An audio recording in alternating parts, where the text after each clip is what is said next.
There we go. All right. This is not a beer commercial, by the way. No. Although it's Heineken, which belongs to Amsterdam, so to speak.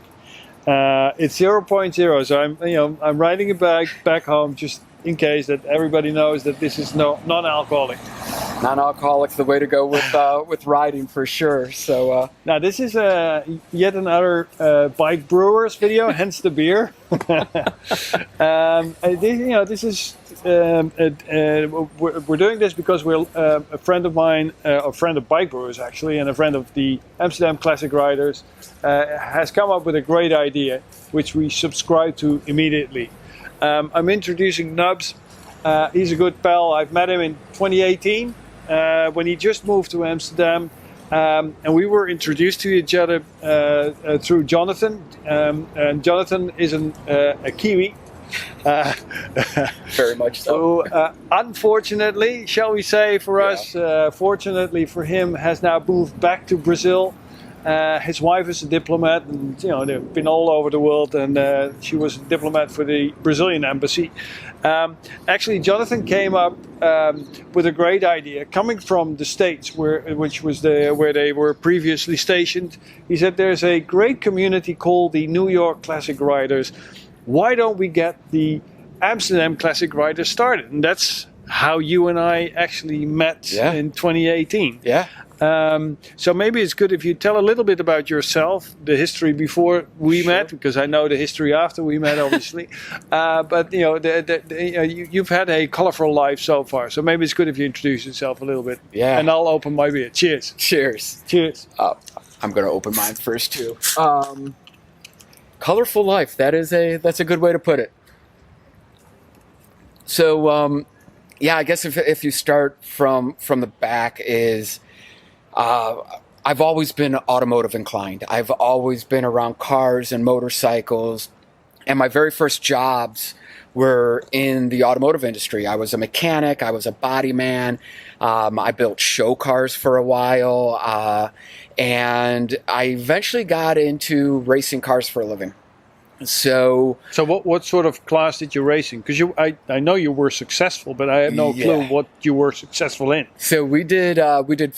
It was called Pro Front Wheel Drive and Hot Rod. They were front wheel drive, 4-cylinder. Technically, they were considered like import cars. We raced a Chevy Cobalt, so it was an import car. But drag racing, basically, on the strip. On the strip. Did you ever drive a 7-second car? I haven't been 7s, but I have been low 8s. I've been 845 at 160 some miles an hour. That's not bad. No, that's not bad. As long as you brake in time. That's what the parachutes are for. When in doubt, throw the parachutes, and they really help slow you down a lot. But yeah, I spent the better part of a decade of my life racing cars for a living, and that was my true passion. It was something that from the time I was very young, I had always wanted to do for a living, and I was very fortunate to be able to say I did it for a living and got to race in some amazing places. And yeah, it was a great time of my life. It's too bad that drag racing is not big in Europe. There's a couple of places where you can go. There were places in the 70s. I used to go there with my dad, just outside Amsterdam in the where the harbor is. Or do you call it harbor or port? Port harbor, yeah. There was just a closed off road. People would officially ride drag bikes there, basically. And there was one place, which was an official place, which was up north 2 hours away from Amsterdam, which is called Drachten, which is still in use as an airport. Yeah. And it's just basically an airfield strip, but no drag racing anymore. So it's really too bad.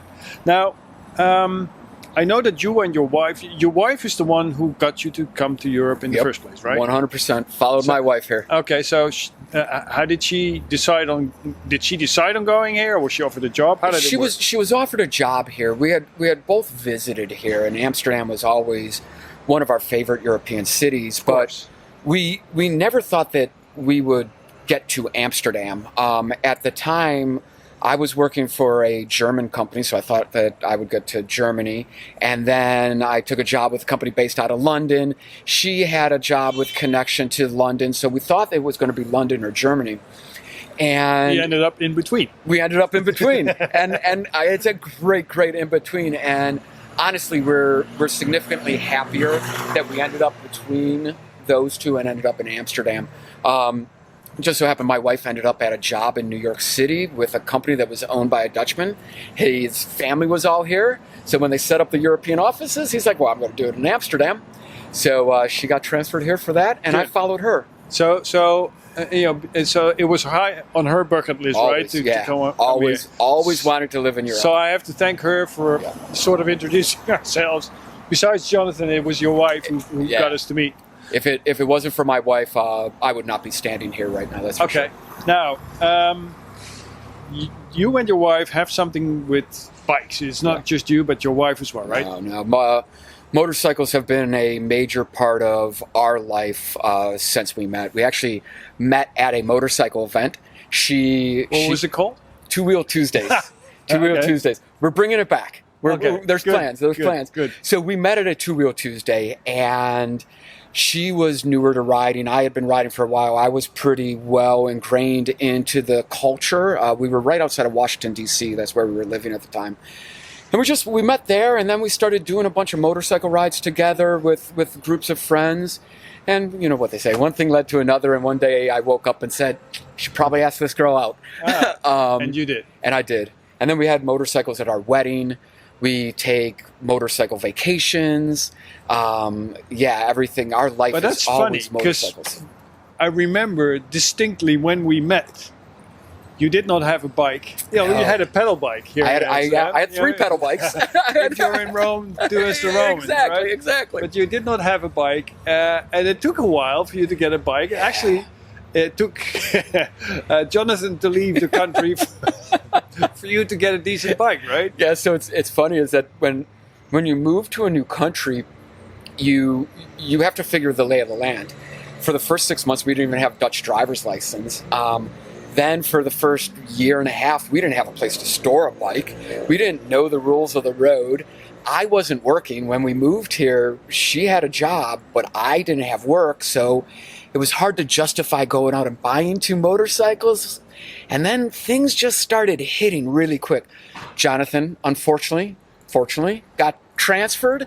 Hate to see him go, but because he left, I bought his motorcycle. Right, which is? It's a 2013 Triumph Thruxton. Well, which is a decent bike. Yeah, we can agree to that. Yes, it's a great, because you've got a Thruxton too, right? I do have, this is my wife's bike, by the way. This is what this is in, as we call it, in transition. This is a 1986 Honda Shadow 600. And we started chopping it up. It's now halfway. So in winter, we'll continue working on it, but it's already christened lovingly the bitch bobber. So basically, sorry, love. So it's the BikeBrewer's bitch bobber. But once we're completely done with it, I promise you it will be phenomenal. And my wife, I promise you it will be phenomenal. Trust me. Now, okay, so back to your bike. Yes. So you have the truck, but there was quite a story on getting the decent, because Jonathan was riding as his wife, being a diplomat. He had a diplomat license plate as well, which was unique. No and it's a US spec bike. That as well. Yeah, so he imported the bike from the States. He brought it over here, and because he was a diplomat, they don't follow the same rules or regulations that we have. I don't think there are any rules. Quite possibly there aren't any rules. I think there is one rule. When you're a policeman and you are dealing with a diplomat, the one rule is back off. Pretty much so. Leave him alone. Okay, it's good to know that that's the same way here as it is in the States. But yeah, it was quite the ordeal. We'll have to sit down and do a whole video on that because it's an amazing story. The process it was quite the process. The short of it is that Jonathan hit us up and said, we're leaving soon. My wife and I were on our way to a 3-week holiday in Southeast Asia. And on the way to the airport, we transferred him the money for a deposit so that he knew we were 100% serious on it. And that was in November. I first rode the bike. It's a great moment to buy a bike. It's a perfect time to buy a bike. I first rode the bike legally in May of 2020. 2020. Yeah, sorry, we started it in 2019, finished it in May, and in between that time, my wife went out and bought a bike. Yeah. And she's riding what? She's riding a Triumph Street Cup. Yeah. Triumph Street Cup. Oh yeah, I've seen you ride the bike. Yeah, it's a great bike. It's a really quirky great bike. Yeah. Like, it's a great city bike. It's so comfortable. Yeah. It's got all the bells and whistles. So there's two things. Riding in the Netherlands is one thing. Riding the streets of Amsterdam is something completely different.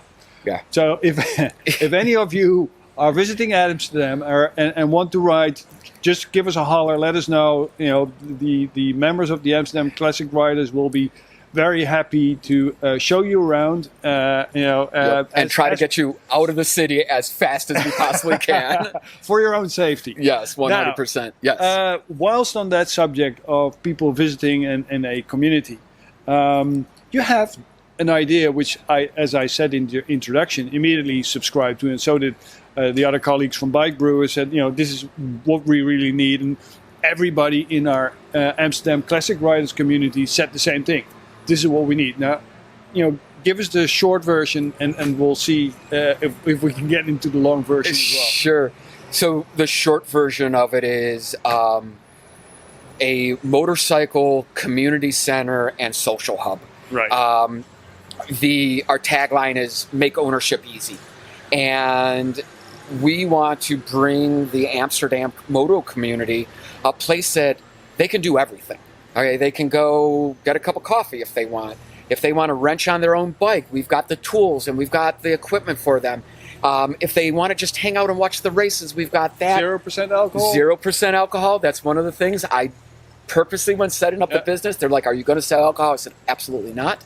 I don't. Everybody makes their own decisions. I will not partake in enabling anybody." Both bike brewers and the Amsterdam Classic Riders were, actually all the classic riders community across the world were about riding safely, having fun with each other, and as you're having fun, it should remain being fun. Yeah. So that is what the main and that's what we'll go for. There's so we'll have non-alcoholic beer.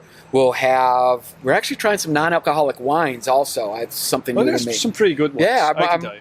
It's kind of fun trying all these different things. What do you want to stock and stuff? So we're going to be experimenting a lot. We're going to be experimenting a lot. Experimenting not only on beverages, yes, but we're going to be experimenting on what people like to do when they hang out. So one of the main reasons I think we all subscribe to your idea immediately is because the Amsterdam Classic Riders was founded in 2018.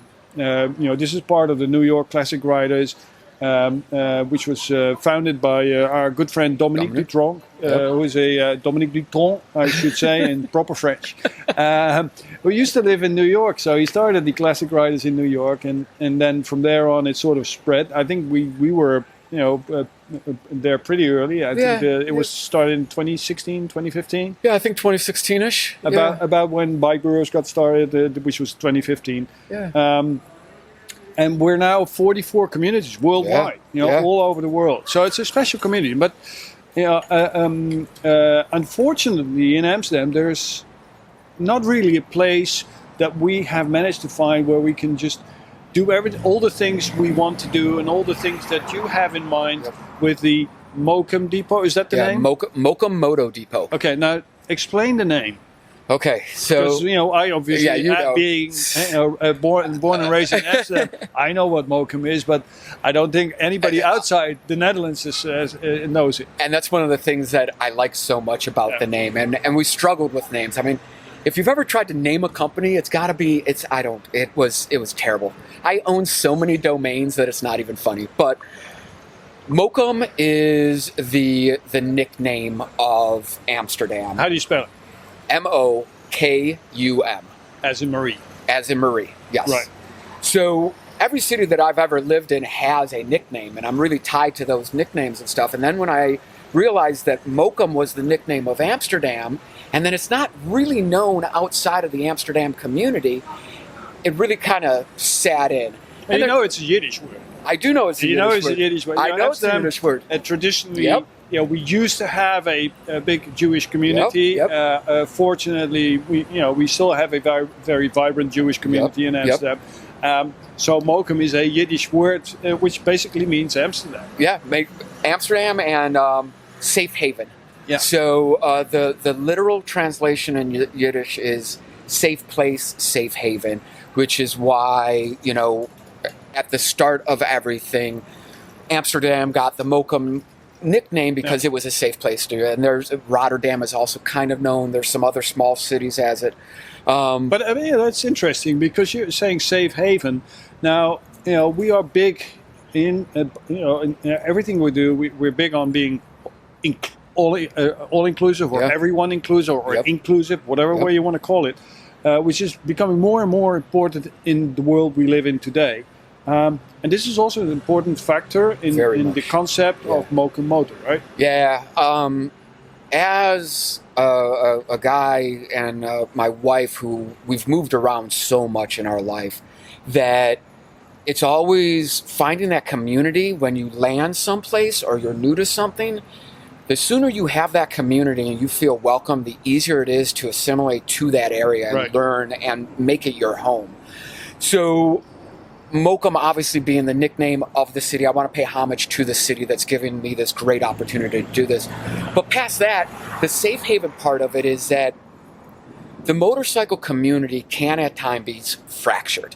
It can be this group of riders, this type of riders, this type of riders. Well, you look at our own community. Yeah.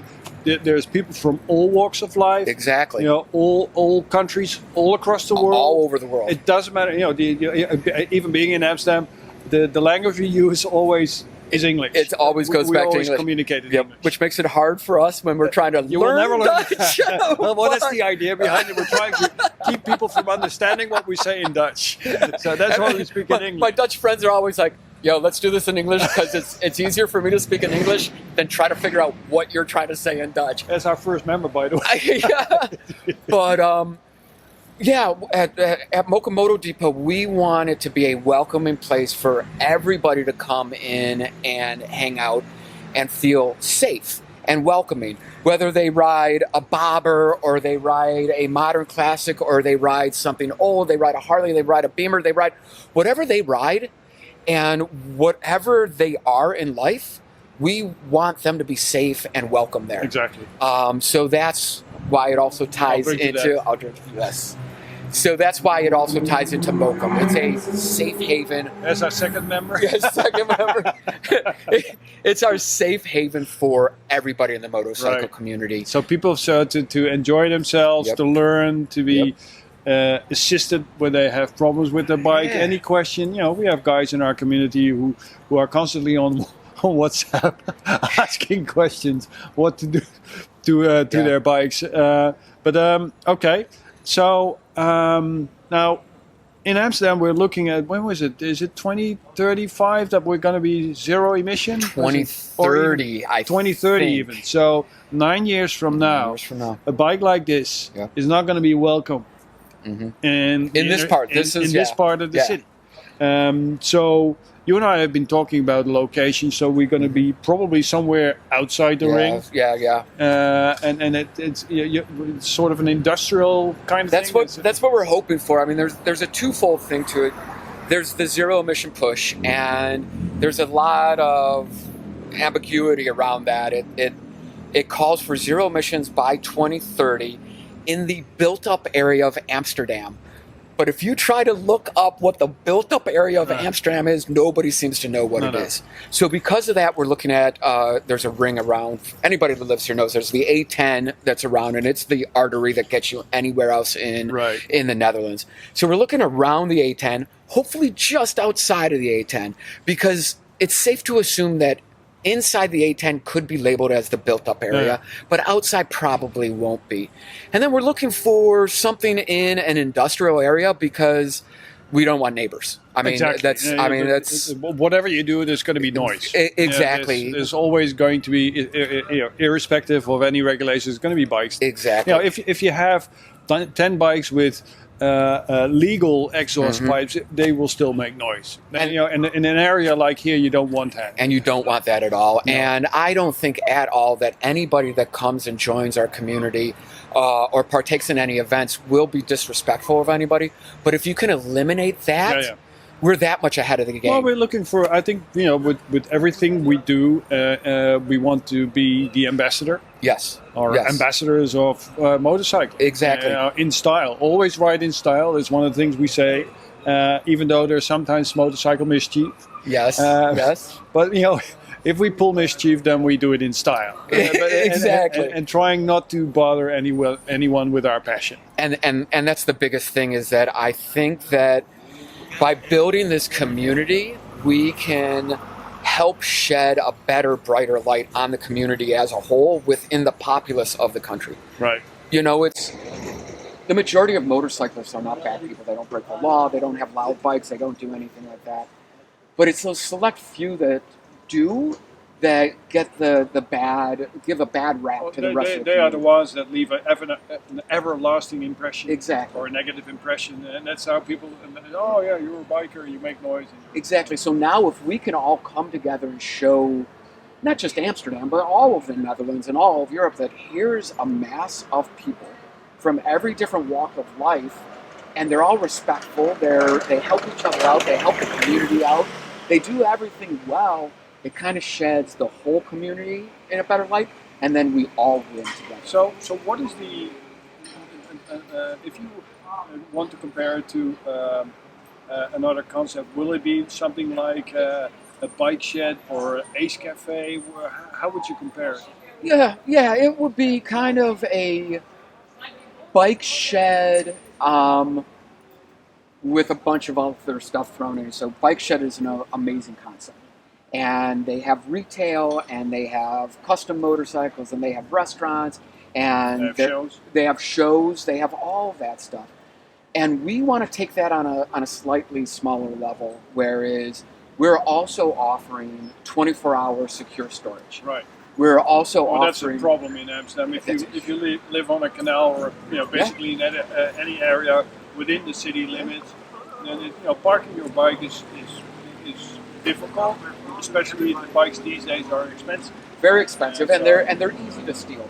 It only takes 3 people to pick up a bike and throw it in a van and drive off. Exactly.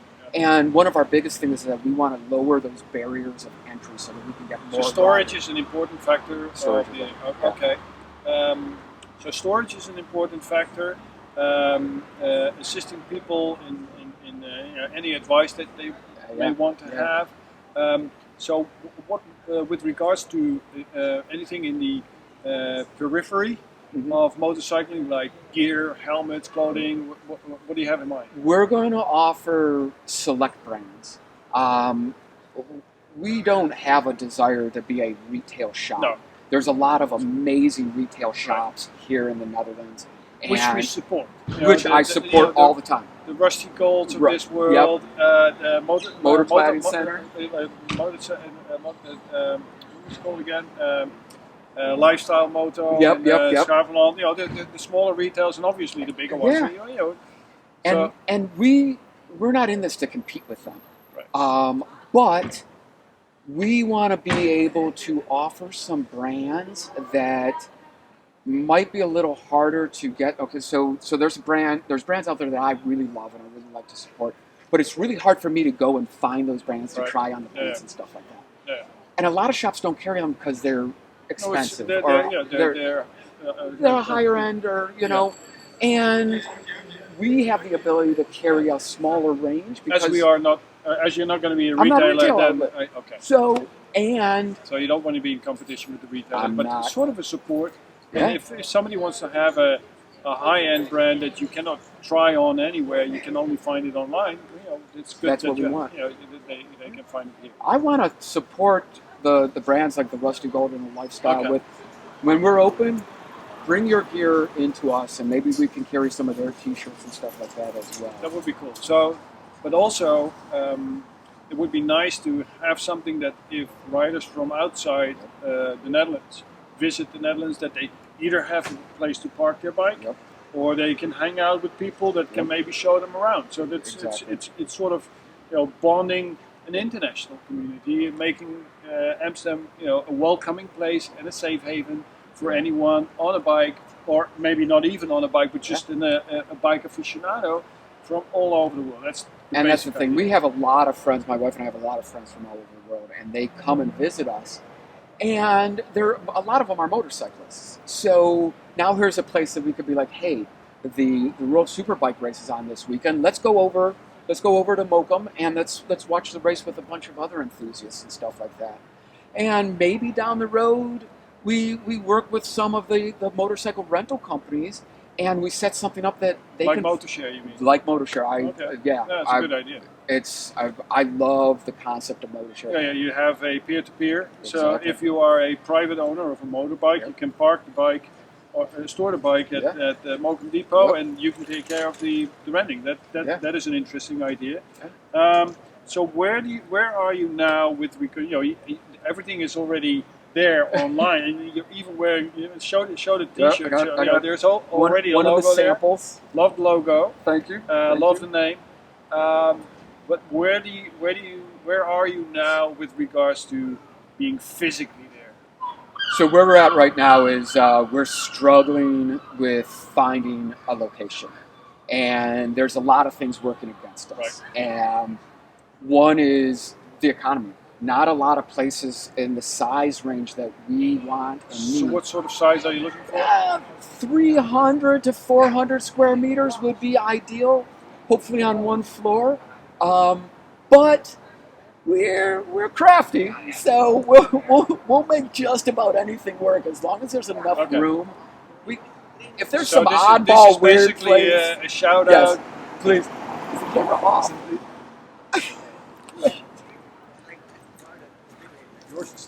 This one's still on. That one turned off.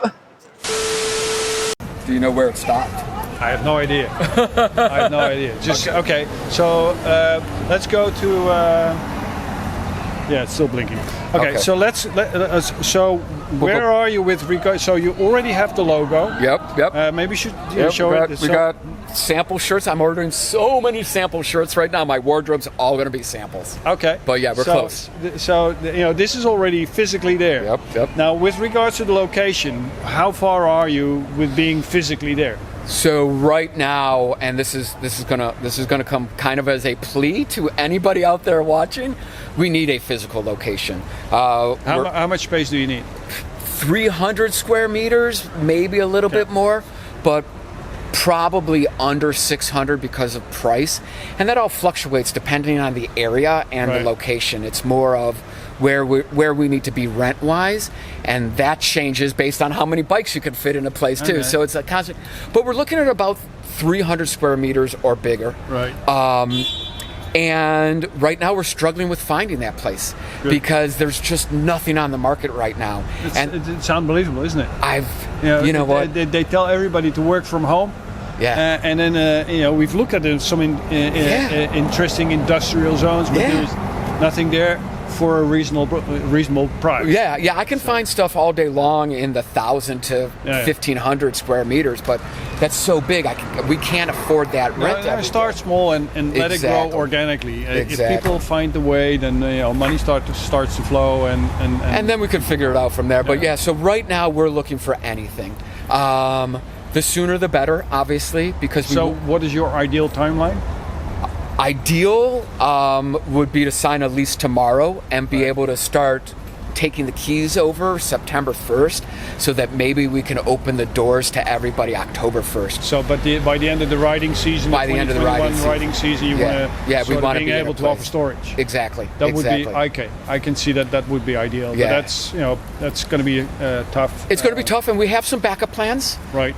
They're not the most ideal, but you kind of roll with the punches, and you can only control what you can control. So if we can't find the right location, because it's very important for it to be the right location, not just any location, we might open in more of a pop-up type environment, Right. so that at least we could start welcoming people in to Start to build the build the name community. and the community. You know, and then we can always. And we have a place to hang out. Because Exactly, This is what exactly. we're desperately looking for, It's- a good place to hang out. And that was surprisingly hard to find when we moved here, was a place where motorcyclists can just meet up and hang out, where you could park your bikes. There's a lot of motorcycle shops, but finding a place where you could park 20 or 30 bikes, not be bothered by everybody around you, and not bother everybody. Well, you know, there's a well-known sort of, there's a well-known motorcycle brand. Yes. Well, you know, which has its roots in motorcycles and surfing.